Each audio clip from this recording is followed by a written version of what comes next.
Hello everyone. PT 365 economy के कुछ selected article के साथ हम पीटी का इकोनॉमी कवर करेंगे। पॉलिटी में ज़्यादातर इंपॉर्टेंट सेक्शन हो गए हैं। गवर्नेंस वाले सेक्शन में कुछ आर्टिकल बाकी हैं, उसको हम पीटी 365 से नहीं करेंगे, उसको हम कवर करेंगे विकासपीडिया से, क्योंकि उसके अलावा भी कुछ और मैटर है जो कि आपको कवर करना है। तो इन केस अगर आप पीटी पढ़ रहे हैं तो आप उसे पूरा वहाँ से पढ़ लीजिए। विकासपीडिया से हम थोड़ा सा ज़्यादा डिटेल में लेके आएंगे, क्योंकि गवर्नेंस या गवर्नमेंट स्कीम की बात करें तो यूपीएससी थोड़ा सा ज़्यादा गहराई में क्वेश्चन पूछता है। ठीक है, तो क्योंकि सारे विकल्पों में ये पीटी 365 का विकल्प सबसे अच्छा है, इसके लिए आप सभी को विजन आईएएस को थैंक यू कहना चाहिए। ठीक है, और आपको अपने लेवल पे थोड़े से प्रयास करने चाहिए। जैसे कि मैंने आपसे बोला कि गवर्नेंस वाले सेक्शन में हम लोग जो स्कीम्स दी हुई हैं पीटी में वो हम विकासपीडिया से कवर करेंगे, उसके लिए आपको अलग से परेशान होने की जरूरत नहीं है। जैसे कि हमने कहा था कि हम अपने जो कवरेज एरिया है उसको और ज़्यादा वाइड करेंगे, तो कल एक आर्टिकल कवर किया जाएगा Oxford poverty and human development index के द्वारा जो पब्लिश किया गया है, एंड एक और आर्टिकल कवर किया जाएगा जो कि इलेक्टोरल बॉन्ड पे है द हिंदू का। ठीक है, करीब 10 पेज का आर्टिकल है। टेलीग्राम लिंक जो कि इस डिस्क्रिप्शन बॉक्स में ऊपर ही दिया है, उसको ज्वाइन करोगे तो ये सारी चीज़ें आपको पीडीएफ में ऑन टाइम मिलती रहेंगी। ठीक है, इसके अलावा हम इसमें कौन कौन सी चीज़ें कवर करेंगे, कुछ शुरुआत की चीज़ें करेंगे। एक बात मैं फिर से आपको बता देना चाहता हूँ कि स्टैटिक सेक्शन यानी कि जो फंडामेंटल्स होते हैं विषय के, उनको आप अगर पीटी से पढ़ेंगे तो ये ज़्यादा वाइज आइडिया नहीं है। उनको अगर आप अपनी टेक्स्ट बुक, नोट्स, जहाँ से भी आपने जो भी पढ़े हैं, अगर उनको वहीं से पढ़ेंगे तो ये आपके लिए ज़्यादा अच्छा रहेगा। ठीक है, फिर भी मैं हिंट के लिए आपको बताता रहूँगा बीच बीच में कि क्या चीज़ें हैं जो आप पीटी में छोड़ सकते हैं। तो उद्देश्य ये है बताने का कि आप लाइन बाय लाइन पढ़ते हुए एक नए सोर्स को अगर ऐड कर रहे हैं तो वो प्रॉब्लम है। सिर्फ नई चीज़ों के लिए नया सोर्स होना चाहिए, पुरानी चीज़ों के लिए नया सोर्स मत ऐड करिए। एक ही आइडिया के लिए, एक ही कॉन्सेप्ट के लिए दो सोर्स होना अपने आप में ज़्यादा अच्छा आइडिया नहीं है। तो जो चीज़ें इसमें छोड़ सकते हैं वो जरूर छोड़िए, उससे आपका कम से कम हाफ ऑफ द टाइम बचेगा। ठीक है, और एग्जामिनेशन को ध्यान में रखते हुए जो ज़्यादा इंपॉर्टेंट है वो हम ऑलरेडी कवर कर रहे हैं। चलिए पीटी इकोनॉमी के डिस्कशन को हम आगे बढ़ाएंगे। आइए देखते हैं। तो इसमें जो इंपॉर्टेंट चीज़ें हैं, जिसमें कि आर्टिकल्स इसमें ढेर सारे हैं। ठीक है, जो इंपॉर्टेंट आते जाएंगे उनको हम कवर करते चलेंगे। यहाँ से आपको बहुत परेशान होने की जरूरत नहीं, ना यहाँ से आपको कुछ बहुत देखना है। ठीक है, चलिए ये पहला आर्टिकल है जिसको हम यहाँ पे देखेंगे। ग्रॉस डोमेस्टिक प्रोडक्ट का कुछ डेटा है और उसके कुछ बेसिक्स हैं। तो डेटा की बात करेंगे तो वो हम देखेंगे, और बेसिक्स की बात करेंगे तो वो हम हल्का सा आइडिया देंगे, और आपको अपनी बुक से पढ़ना चाहिए जैसे कि मैंने उसको पहले भी बताया है। ठीक है,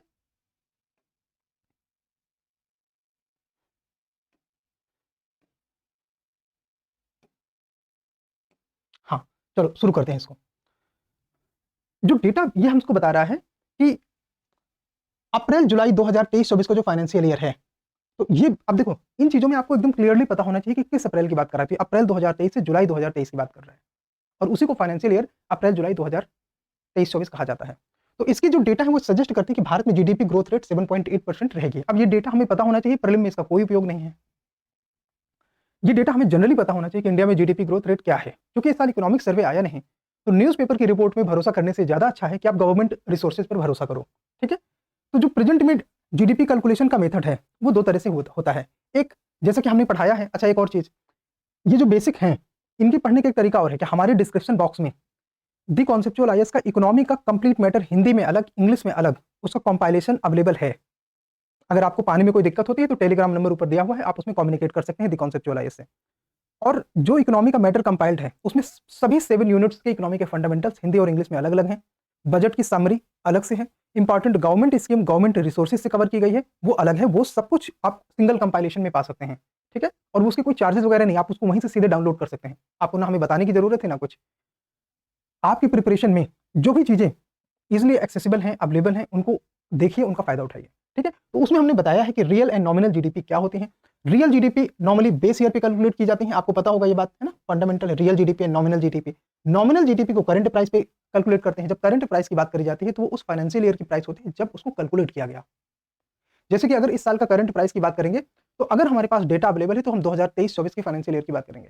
ठीक है, और जो बेस ईयर होगा तो वो कांस्टेंट प्राइस पर, जैसे कि हमारा बेस ईयर होगा 2011-12 करंट में है तो उसको हम कांस्टेंट प्राइस पे जीडीपी का कैलकुलेशन कहेंगे। जीडीपी कैलकुलेशन इंडिया में कौन करता है? एनएसओ करता है। एनएसओ किस मंत्रालय के अंतर्गत आता है? तो ministry of statistics and programme implementation, MoSPI के अंतर्गत आता है। इसीलिए इन्होंने यहाँ पे मॉस्पी का जिक्र किया है कि मॉस्पी कैलकुलेट करता है जीडीपी। एक्चुअल में एनएसओ कैलकुलेट करता है, और एनएसओ मॉस्पी के अंतर्गत एक विभाग है। ये क्वार्टरली डेटा कैलकुलेट करता है। डेटा कैलकुलेशन मेथड इसका जीवीए पर आधारित है, ये आपको पता होना चाहिए। और जब हम बात करते हैं कि रियल एंड नॉमिनल जीडीपी, तो देखो इतना केवल जानना आपके लिए पर्याप्त है? बिल्कुल नहीं।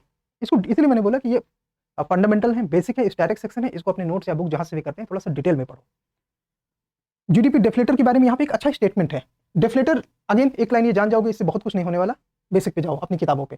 तो जीडीपी डेफलेटर क्या होता है कि जब नॉमिनल जीडीपी को रियल जीडीपी से भाग दे देते हैं तो जीडीपी डेफलेटर आ जाता है, ठीक है। और नीचे एक अच्छी लाइन लिखी हुई जो कि आपके काम की है कि it reveals the increase in the GDP that has happened on account of higher price rather than any increase in output. देखो अब ये रैंडम स्टेटमेंट है जीडीपी डेफलेटर के बारे में, लेकिन इंपॉर्टेंट स्टेटमेंट है, ठीक है। तो इंश्योर करो कि ये चीज आप अपने नोटबुक से पढ़ोगे। इसको समझने के लिए हम एक एग्जांपल लेके समझ लेते हैं। जैसे मान लीजिए कि किसी साल 100 यूनिट का प्रोडक्शन हुआ जिसकी वैल्यू है 1000 रुपए। अगले साल मान लीजिए 100 यूनिट का प्रोडक्शन हुआ, इसकी वैल्यू है 1200 रुपए। मतलब क्या, मतलब 20% प्राइस बढ़ा, आउटपुट यूनिट में नहीं बढ़ा। तो जीडीपी डेफलेटर से अगर हम निकालेंगे तो 1200 को ऐसे नॉमिनल प्राइस को रियल प्राइस से भाग दे देंगे, इससे 1000 से हमको मिल गया 200। अब 200 को हम जब परसेंटेज में चेंज करेंगे तो ये हमको दिखाई देगा इंक्रीज ऑफ 20%। तो ये जो इंक्रीज ऑफ 20% है that is because of price, that is because of inflation and not the any increase in output. तो इसके लिए जीडीपी डिफ्लेटर एक अच्छा इंडिकेटर है, ठीक है। इससे ज्यादा यहाँ पे बात नहीं करेंगे।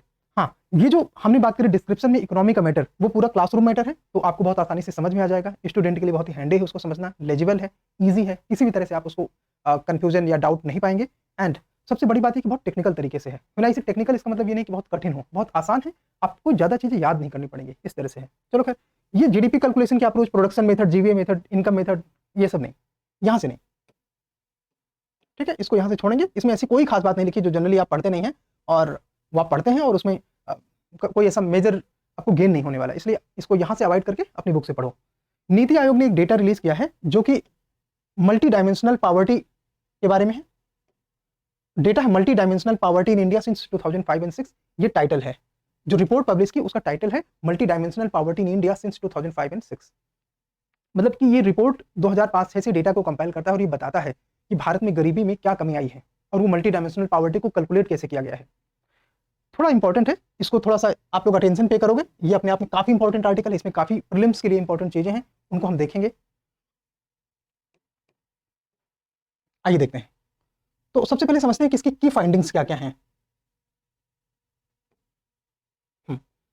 देखिए, इसमें एक बात करी गई कि जो हेड काउंट पॉवर्टी रेट है, हेड काउंट मतलब कितने लोग पुअर हैं, the number of people who are poor, तो उसे हेड काउंट पॉवर्टी कहते हैं। देखो, पॉवर्टी को यहाँ पे दो तरीके से बात करी गई है, एक इंटेंसिटी ऑफ पॉवर्टी और एक पॉवर्टी इन द नंबर, कि कितने लोग पुअर हैं एक, और वो कितने पुअर हैं ये दूसरा, ये दोनों बातें। तो कितने लोग पुअर हैं, इसको पॉवर्टी हेड काउंट रेशियो कहा गया, पॉवर्टी हेड काउंट रेशियो इसको कहा गया। तो ये बताता है कि इंडिया में पिछले 9 सालों में 24.82 करोड़ पीपल को गरीबी से बाहर लाया गया, पॉवर्टी से बाहर लाया गया। परसेंटेज में बात करते हैं तो 29.17% पॉवर्टी थी 2013-14 में, और 2022-23 में ये पॉवर्टी बची हुई 11.23%। तो करीब 30% से घटकर पॉवर्टी 11% पे आ गई है, इसको ये कहा जा सकता है अगर आपको मीन्स में लिखना हुआ तो।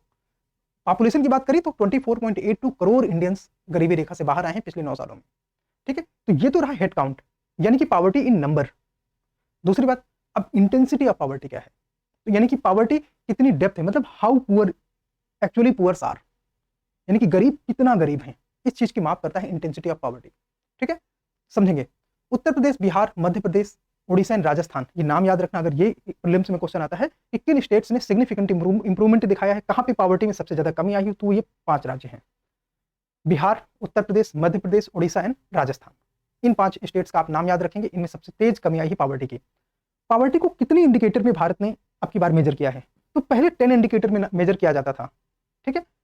अब पूरे 12 इंडिकेटर में पॉवर्टी को मेजर किया जाता है, और जो पॉवर्टी मेजरमेंट का तरीका है वो भी चेंज हो गया है। अब जो नया मेथड है वो अल्कायर फोस्टर, ये 2 इकोनॉमिस्ट हैं, Oxford poverty and human development index की रिपोर्ट तैयार करने में इनका कंट्रीब्यूशन होता है, ठीक है। क्या नाम है, अल्कायर एंड फोस्टर, ये 2 इकोनॉमिस्ट हैं। इनके मेथड के आधार पर नई पॉवर्टी कैलकुलेशन करी गई है जो कि मल्टी डायमेंशनल पॉवर्टी है।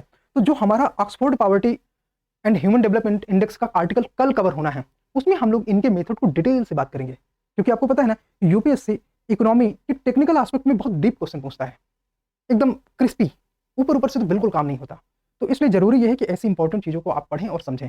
आप अपने लेवल पे कहीं आपको भागने दौड़ने की जरूरत नहीं है, यहाँ पर हम उन चीजों को कंपाइल करेंगे, और मैं कोशिश करूंगा कि ऐसे कम से कम 50, 60, 70 जितने भी ट्रिकी एंड क्वेकी थिंग्स हों, छिपी हुई चीजें हों, हिडन कॉन्सेप्ट हों, जो कि आपकी प्रिपरेशन को एनरिच कर सकते हो, जिनके अभाव में आपकी प्रिपरेशन अंडर नरिश्ड है, तो उनको हम कवर करने की कोशिश करेंगे। ठीक है, जो भी दुनिया के सबसे बेस्ट सोर्सेस होंगे उनको लेके आएंगे।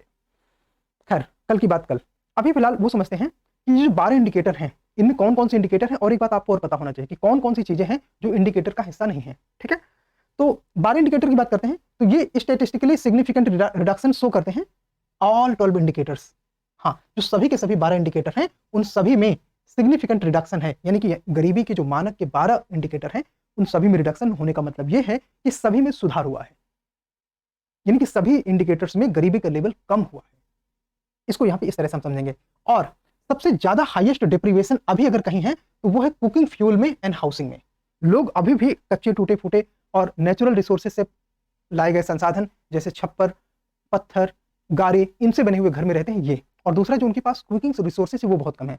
और जिसमें सबसे कम डिप्रीवेशन बचा है वो है child and adolescent mortality, electricity and bank account. In sectors में ज्यादा इंप्रूवमेंट आया है। यहाँ पे ये दिखाता है इंडिया इज ऑन ट्रैक। अच्छा, ये हमारी जो रिपोर्ट है मल्टी डायमेंशनल पॉवर्टी इंडेक्स, ये बताती है कि जो सस्टेनेबल डेवलपमेंट गोल्स 2030 तक हमें प्राप्त करना था, हम उससे पहले ही multi dimensional poverty index, poverty का जो गोल है वो एसडीजी के टारगेट 2030 से पहले ही उसे अचीव कर लेंगे। तो इस मामले में हम राइट ट्रैक पे हैं।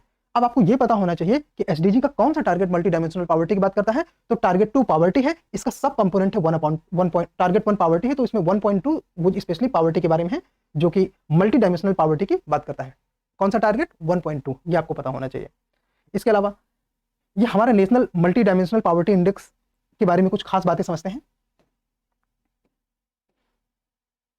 आइए देखते हैं। इसमें सबसे पहली चीज क्या है कि पहली बार जो national multi dimensional poverty index यानी कि national MPI was released in 2021। तो पहली बार जो national multi dimensional poverty index है वो नीति आयोग ने 2021 में रिलीज किया था। यानी कि आज जो हमारे पास रिपोर्ट है, इस रिपोर्ट की शुरुआत 2021 में हुई थी। ठीक है, और उस समय ये phase wise national family health survey 4 के डेटा पर आधारित था। अभी की बात करें तो under government global indices for reform and growth initiative.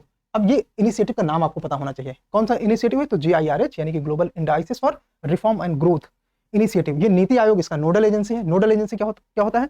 जो उसके बारे में सारे ब्यूरोक्रेटिक फंक्शन, एप्लीकेशन फंक्शन और सभी चीजों को मॉनिटर करता है, वो नोडल एजेंसी होता है। ठीक है, इसके अलावा global indices for reform and growth ये क्या मॉनिटर करता है? इंडिया का परफॉर्मेंस। किन चीजों में परफॉर्मेंस? तो सोशियो इकोनॉमिक प्रोग्रेस इंडिया में क्या हुई है उसको ये मेजर करता है। ठीक है, अब जब मेथोडोलॉजी की बात करें तो अब जो नया मेथोडोलॉजी है उसने पुरानी मेथोडोलॉजी को रिप्लेस किया है। तो पहले हम ये समझते हैं कि पुराना मेथोडोलॉजी क्या था। तो पुराना जो मेथोडोलॉजी था वो 2 बातों पर आधारित था। एक, हम किसी पैनल के रिकमेंडेशन के आधार पर कोई पॉवर्टी का एक बेस लाइन आइडेंटिफाई कर लेते थे कि हाँ, अगर किसी के पास मान लीजिए कि जो एक्सपेंडिचर है वो डेली एक्सपेंडिचर 22 रुपए, 28 रुपए या 35 रुपए से कम है तो वो पुअर है। जैसे वर्ल्ड बैंक बोलता है कि $2.1 से कम अगर किसी का डेली एक्सपेंडिचर है, सॉरी डेली इनकम है, तो वो पुअर है। तो अलग अलग इस तरह के रिकमेंडेशंस आती गई हैं कि कुछ रिकमेंडेशंस पॉवर्टी को उसके इनकम और कुछ एक्सपेंडिचर के आधार पर मेजर करती आई हैं। ठीक है, तो हम पहले बात करते हैं कि जो नया मेथड है वो क्या है और पुराना मेथड है वो किस तरह से अलग है। तो ज्यादा जरूरी होगा कि आप पहले समझिए कि पुराना मेथड कौन सा है। तो पहला पुराना मेथड था डुअल कट ऑफ काउंटिंग, जिसमें कि हम 2 बातों पे ध्यान देते थे। पहली चीज ये कि जो रिकमेंडेड टारगेट है, जैसे कि मान लीजिए किसी व्यक्ति का डेली एक्सपेंडिचर 22 रुपए से कम है तो हम ये मानते थे कि पुअर है, फॉर एग्जाम्पल। ठीक है, तो ये तो एक बात हुई। अब दूसरी बात ये है कि हम इसके लिए कुछ एक सेट्स ऑफ टारगेट बना लेते थे कि किसका कुकिंग एक्सपेंडिचर कितना है, किसका फ्यूल एक्सपेंडिचर कितना है। इसके आधार पर हम एक डेटा तैयार करते थे और उसके वेटेड एवरेज को इसके सामने मेजर करते थे। हमें पता चल जाता था कि इंडिया में कितने लोग पुअर हैं। तो उसको बोलते थे डुअल कट ऑफ काउंटिंग। ठीक, अब बात करेंगे कि जो वर्तमान मेथड है, अभी नया मेथड है, ये क्या है? ये अल्कायर फोस्टर मेथड है। तो ये क्या करेगा? ऐसा नहीं कि देखो जो नया मेथड, ऐसा नहीं कि इसने पुराने मेथड को पूरी तरह से रिप्लेस कर दिया है, सब कुछ एकदम नया है, ऐसा नहीं। अब इसमें क्या है, जो कंपोनेंट है, जैसे अभी हमने बात करी कि कंपोनेंट के तौर पर पहले क्या होता था? हेल्थ, सैनिटेशन, इसी तरह कंपोनेंट होते थे। तो अब ये पूरे 12 कंपोनेंट हैं और ये हर एक कंपोनेंट में एक रिलेटिव चेंज को मेजर करता है। उस रिलेटिव चेंज को रैंडम कोई नंबर ना लेकर, जैसे कि पहले मान लीजिए कि तेंदुलकर कमेटी या रंगराजन कमेटी ने एक नंबर ले लिया। रैंडम कहने से मतलब ये है कि उन्होंने किसी स्टडी के आधार पर वो रैंडम नंबर फाइंड आउट किया।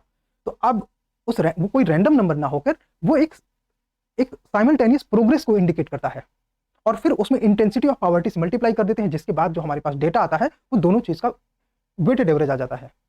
आइए समझते हैं। तो नया जो डेटा है अल्कायर फोस्टर मेथड, ये किस चीज पर आधारित है? ये मेथड दोनों तरह से, यानी कि इंसिडेंस और इंटेंसिटी दोनों को मेजर करता है। इंसिडेंस का मतलब नंबर, यानी कि कितने लोग पुअर हैं, उसको इंसिडेंस कहा गया। इंटेंसिटी यानी कि गरीब कितना गरीब है, उसको इंटेंसिटी कहा गया। तो ये दोनों पर आधारित है, ये हमको पहला फैक्ट पता होना चाहिए। दूसरा, to identify the poor, Alkire Foster method counts overlapping or simultaneous deprivation that a person or household experience in different indicators of poverty. जैसे हमने 12 इंडिकेटर की बात करी, तो 12 इंडिकेटर में कौन कितना पुअर है, इसके लिए गवर्नमेंट ने कुछ बेसिस डिसाइड करे हैं। हम बेसिस को देखेंगे। फॉर एग्जांपल, अगर किसी फैमिली में किसी के पास एक भी बैंक अकाउंट नहीं है, यानी कि उस फैमिली का बैंक से कोई रिलेशन नहीं है, एक भी पर्सन का बैंक अकाउंट नहीं है, तो हम ये कह सकते हैं कि वो फैमिली या वो हाउस होल्ड अनबैंक्ड है, यानी कि फाइनेंशियल इंक्लूजन में वो मिसिंग है। तो अब जो डेटा है वो इस तरह का है। एक एक समझेंगे ज्यादा अच्छा रहेगा, उदाहरण के साथ समझेंगे तो और बेहतर रहेगा। ठीक है, तो अब ये जो नया मेथड है ये अल्कायर फोस्टर मेथड है, जो कि इंटेंसिटी एंड नंबर दोनों को काउंट करता है। ये आपको ध्यान में रखना पड़ेगा। यहाँ पे नंबर को इंसिडेंस कहा गया है। इकोनॉमी में ऐसे टर्म को आप जरूर याद रखिए, बिकॉज आपके एग्जाम में इंसिडेंस ही लिख के आएगा। और आगे देखते हैं, तो ये जो नई मेथोडोलॉजी है ये कंप्यूट करती है national multi dimensional poverty index को अल्कायर फोस्टर मेथड के आधार पर। ठीक है, according to Alkire Foster methodology, individual is considered multi dimensional poor, यानी कि कोई व्यक्ति मल्टी डायमेंशनल तौर पर पुअर माना जाएगा अगर उसका जो डेप्रीवेशन स्कोर है वो बराबर है या इक्वल है किसके, national multi dimensional poor multi dimensional index poverty cut off के 33% से 33.33% जो नेशनल एवरेज होगा। अगर कोई इतना पुअर है या उससे कम पुअर है तो उसे हम national multi dimensional poverty index के आधार पर पुअर मानेंगे। पहले तो ये बात पता होनी चाहिए। ठीक है, दूसरा, सब indices of the national multi dimensional poverty index कौन कौन से हैं। तो इसमें जो दूसरे इंडिकेटर हैं इसके अंतर्गत जो आते हैं उनको देख लेते हैं। इसमें हेड काउंट, हाँ हेड काउंट रेशियो मतलब कितने लोग पुअर हैं, इंटेंसिटी ऑफ पुअर्टी यानी कि पुअर कितने पुअर हैं, सेम चीज है, कोई नई बात नहीं यहाँ पे। इसके अलावा अब इस पॉइंट को समझने के लिए इस पॉइंट पे फोकस बढ़ाओ। To compute the intensity, intensity को कंप्यूट करने के लिए, इंटेंसिटी की गणना करने के लिए weighted deprivation score, weighted deprivation score of all poor people summed, यानी कि जितने गरीब लोग हैं उनका वेटेड एवरेज जोड़ लिया जाता है, and then divided by total number of poor people, divided by total number of poor people. यहां पे देखो, अब इसको थोड़ा समझ लेते हैं। जैसे मान लो कि एक देश में 5 लोग पुअर हैं, ठीक, और किसी 100 के सामने, अब 100 क्योंकि परसेंटेज होता है इसलिए हमने 100 लिया, 100 के सामने मान लीजिए ये 5 लोग कौन से हैं, A B C D E. अभी मान लीजिए कि ए की जो पावर्टी है वो 30% है, बी की पावर्टी 20% है, सी की पावर्टी 10% है, डी की पावर्टी भी कुछ मान लीजिए 20% है, और ई की पावर्टी है 10%। तो 10 10 20 20 40 40 और 20 60 60 और 30 90, और 90 को हम डिवाइड करेंगे 5 से, तो हमारे पास जो नंबर आया 5 1 5 एंड 5 8 जा, यानी कि 18% हम इंडिया में पावर्टी बोलेंगे। यानी कि मल्टी डायमेंशनल पावर्टी इंडेक्स में जो इंटेंसिटी ऑफ पावर्टी है दैट इज 18%, 18% है। इस तरह से इसको निकालेंगे। नहीं समझ में आया, कोई डाउट है, कल एक बार ये अवसर आपको फिर रहेगा, आप उससे पहले कमेंट करके पूछ लेना। ठीक है, चलिए अब इंडिकेटर की बात करें, कौन कौन से वो 12 इंडिकेटर हैं, थोड़ा डिटेल में समझ लेंगे तो अच्छा रहेगा। आइए देखते हैं indicators in national multi dimensional poverty index. तो ये 12 इंडिकेटर हैं, एक एक को देखेंगे। न्यूट्रिशन को कितना वेट दिया गया है। अब इसमें यूपीएससी आपसे 2 तरह से क्वेश्चन पूछ सकते हैं, एक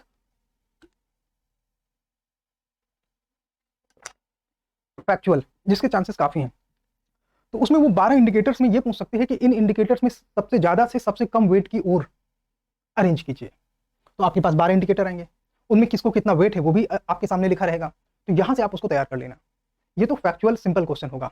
अगर कॉन्सेप्चुअल क्वेश्चन होगा तो वो कैसा होगा उसको हम ध्यान देंगे यहाँ पे। ठीक है, तो 12 इंडिकेटर्स में पहला इंडिकेटर है न्यूट्रिशन, जिसको कि 1/6 वेट दिया गया है। अब न्यूट्रिशन का मतलब यहाँ पे क्या है, तो किसी हाउस होल्ड को डिप्राइव्ड यानी कि अभावग्रस्त माना जाता है इसमें न्यूट्रिशन में, अगर उस घर का एक सिंगल मेंबर भी आइडेंटिफाई किया जाता है कैसे, अंडर नरिश्ड, यानी कि कोई व्यक्ति जो न्यूट्रिशनल फूड के अभाव में अंडर नरिश्ड है, कुपोषित है, तो उसको उस हाउस होल्ड को डिप्राइव्ड माना जाएगा न्यूट्रिशन के मामले में।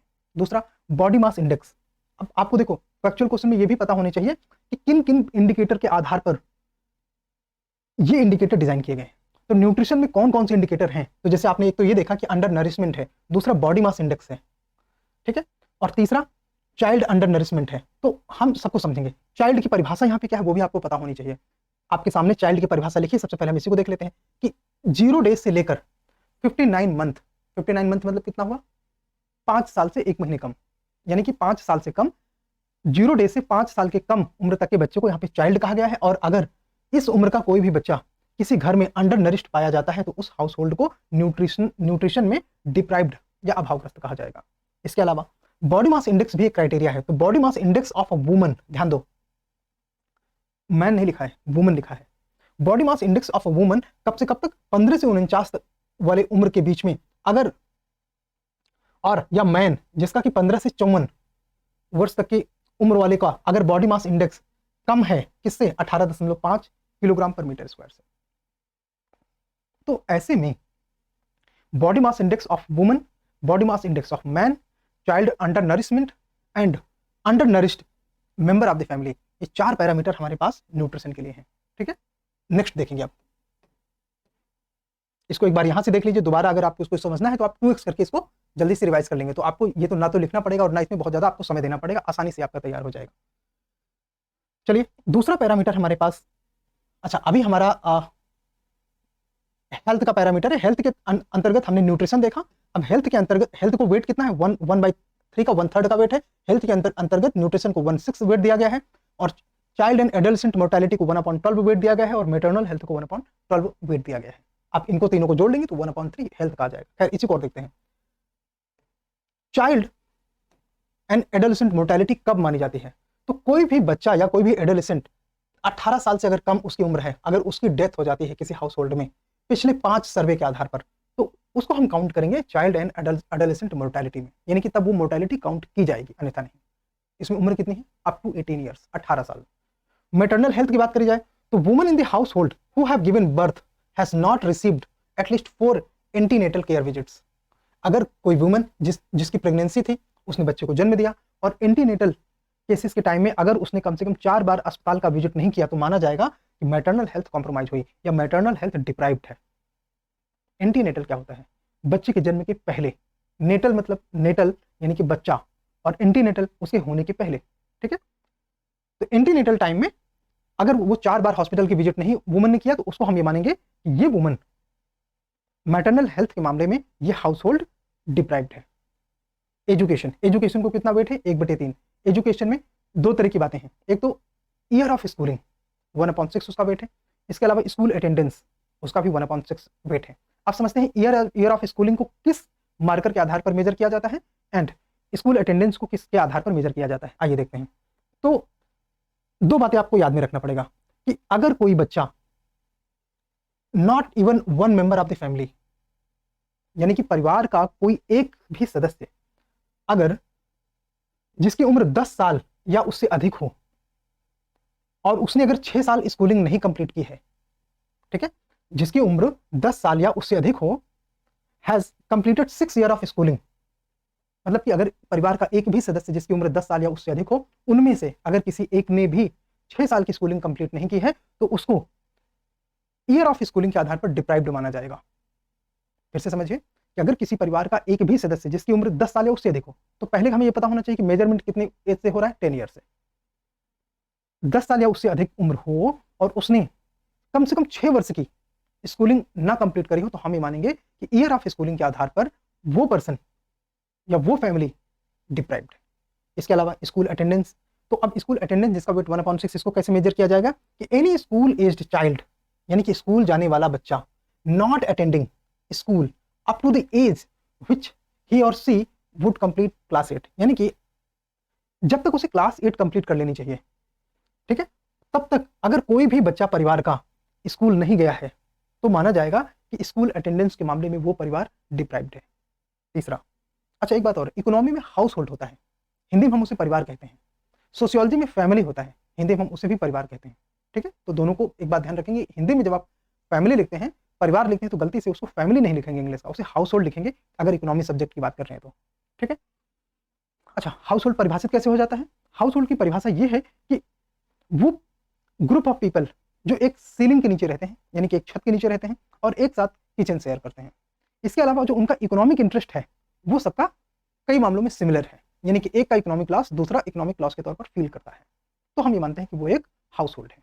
ठीक है, ये बायोलॉजिकली डिफाइंड नहीं है, एक बात ध्यान रखना। मतलब ऐसा हो सकता है कि हाउस होल्ड में सगे भाई हाउस होल्ड ना हो, ऐसा पॉसिबल है, जो कि सोशियोलॉजी के डेफिनेशन में नहीं पॉसिबल है। सोशियोलॉजी की डेफिनेशन में सिबलिंग्स, देन किनशिप, इस तरह का क्लासिफिकेशन आता है। खैर यहाँ पे वो सब नहीं। इसके अलावा स्टैंडर्ड ऑफ लिविंग को 1/3 का वेट दिया गया है, जिसमें कि कुकिंग फ्यूल को 1/21, इसके अलावा सैनिटेशन को 1/21, ड्रिंकिंग वाटर को 1/21, इलेक्ट्रिसिटी को 1/21, हाउसिंग को 1/21, एसेट्स को 1/21। आसान है। स्टैंडर्ड ऑफ लिविंग में 1/3 का वेट दिया गया है और इसके अंतर्गत जो 7 पैरामीटर आएंगे सबको 1/21 का वेट दिया गया है। आराम से सबको जोड़ लोगे तो 1/3 आ जाएगा। अब जरा इसको और डिटेल में समझते हैं कि अगर एक हाउस होल्ड जो नेचुरल सोर्सेज से लाने वाली ईंधन पर खाना बनाता है, जैसे कि cow dung, agriculture crops, shrubs, would, charcoal, कोयला, अगर इनसे वो कुकिंग करता है तो हम इसे बोलेंगे कि it is deprived out of cooking fuel, यानी कि कुकिंग फ्यूल के आधार पर ये हाउस होल्ड डिप्राइव्ड है। इसके अलावा सैनिटेशन के मामले में अगर किसी के घर में जैसे कि कच्ची नालियां बनी होती हैं, ओपन सैनिटेशन होते हैं, ये सारी चीजें अवेलेबल है, तो हम मानते हैं कि सैनिटरी रूप से ये डिप्राइव्ड है फैमिली। ड्रिंकिंग वाटर की केस में बात करते हैं कि अगर किसी के पास 30 मिनट के डिस्टेंस में वाटर लाने की व्यवस्था नहीं है किसी हैंडपंप से, कितनी दूरी होनी चाहिए, वो दूरी 30 मिनट की उसमें होनी चाहिए। अब इसमें ट्रैप है, जैसे अब यहाँ पे कॉन्सेप्ट आपको ध्यान देना पड़ेगा। अगर यूपीएससी आपको ये लिख के दे कि national multi dimensional poverty index के आधार पर 30 मिनट की डिस्टेंस पर पानी की अवेलेबिलिटी को मेजर किया गया है, तो ये 30 मिनट किस आधार पर मेजर किया जाता है? उत्तर है राउंड ट्रिपिंग के आधार पर। मतलब कि एक व्यक्ति को पानी तक जाने में और पानी को कैचअप करने में, फिर उसको लेके आने में, इस प्रोसेस में अगर 30 मिनट से ज्यादा समय लगता है तो हम ये मानेंगे ये फैमिली वाटर अवेलेबिलिटी के मामले में डिप्राइव्ड है। बराबर है ना? और इलेक्ट्रिसिटी, अगर किसी की फैमिली में इलेक्ट्रिसिटी है ही नहीं तो उसे हम इलेक्ट्रिसिटी के तौर पर डिप्राइव्ड मानेंगे। हाउसिंग, अगर किसी के पास नेचुरल सोर्सेज से बने हुए घर हैं, जैसे कि मिट्टी, हाँ, नेचुरल मटेरियल्स में जैसे रूफ, वॉल, ये सब रूडिमेंट्री टेक्निक्स है, जैसे छप्पर, खप्पर, मिट्टी, गाड़ी की दीवारें, अगर ये सब मैटर पे बना हुआ है तो हम ये मानेंगे कि हाउसिंग में फैमिली डिप्राइव्ड है। इसके अलावा हाँ, हाउसिंग के अलावा 2 और पैरामीटर हैं, एसेट्स एंड बैंक अकाउंट। इनको जरा देख लेते हैं कि अगर किसी परिवार में किसी एक भी सदस्य के पास बैंक अकाउंट नहीं है तो हम उसे ये मानेंगे नेशनल मल्टी डायमेंशनल पॉवर्टी के आधार पर कि that family is financially not included and it is deprived out of any bank account. ठीक है, तो या बैंक अकाउंट या पोस्ट ऑफिस, इन दोनों में से कोई, या उसके पास फैमिली में किसी भी सदस्य के पास बैंक अकाउंट होना चाहिए या पोस्ट ऑफिस का अकाउंट होना चाहिए, इनमें से एक भी नहीं है तो हम मानेंगे कि वो बैंक अकाउंट से डिप्राइव्ड है। अब अगर यूपीएससी इसको ये लिख के दे दे कि वो फाइनेंशियल इंक्लूजन में डिप्राइव्ड है तो भी सही है। एसेट्स, अगर कोई हाउस होल्ड नहीं ओन करता है इनमें से कोई 2 एसेट, तो हम मानेंगे कि वो एसेट के तौर पर डिप्राइव्ड है। अब वो 2 कौन से हो सकते हैं? जैसे रेडियो टीवी, जैसे टीवी टेलीफोन, या कोई भी 2 जिसमें लिखा हुआ है, जैसे कि computer, animal cart, bicycle, motor bike, refrigerator, अगर इनमें से कोई 2 नहीं है, और ट्रक, कार, इनमें से कोई 2 नहीं है तो हम ये मानेंगे मोर देन 1 है यहाँ पे। यस, अगर इनमें से कम 2 नहीं है तो हमको मानेंगे कि वो एसेट्स के मामले में फैमिली डिप्राइव्ड है। चलिए एक बात ध्यान रखिए, अब ये है प्रीलिम का पॉइंट। बहुत अच्छा काम किया गया यहाँ पे, जो इस तरह के स्टार्स लगा दिए गए हैं कि per capita income, literacy rate, life expectancy, ये सारी चीजें इसमें इंक्लूड नहीं है। इसमें इंक्लूड नहीं है। कौन कौन सी? Per capita not included, literacy rate not included, life expectancy not included. ठीक है, अच्छा, global multi dimensional poverty index कौन लॉन्च करता है? 2023 का आ चुका है UNDP, Oxford poverty human development index, ये दोनों मिलकर इसे 2010 से निकाल रहे हैं। और उसमें ज्यादा कुछ खास बात नहीं, बस एक बात याद रखना कि वो 10 इंडिकेटर पर आधारित है। चलो, डायरेक्ट बेनिफिट ट्रांसफर का एक छोटा सा आर्टिकल है जिसमें कि ज्यादा कुछ परेशानी वाली बात नहीं। पहली बात तो डायरेक्ट बेनिफिट होता क्या है?